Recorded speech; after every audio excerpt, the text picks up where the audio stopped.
climate summit in Dubai in 2023, countries agreed for the first time to transition away from fossil fuels. 2 years later, they're still arguing about whether that resolution is really binding. It set no dates and no targets. Some developing countries say it's not fair to ask them to stop using fossil fuels when they aren't responsible for most of the carbon emissions that caused global warming in the first place. Outside the world of climate summits, fossil fuels have staged a political comeback. President Trump has called climate change the greatest con job ever perpetrated. The US recently forced the rest of the world to abandon plans to tax emissions from shipping, threatening delegates with visa restrictions and sanctions. The White House has also pushed other countries into trade agreements that oblige them to buy natural gas from the US.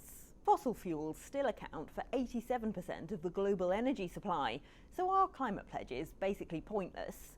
Well, maybe not. Globally, about 40% of electricity now comes from green energy. The world has 8 times the solar power output and 3 times the wind power that it did when the landmark Paris Climate Agreement was signed 10 years ago.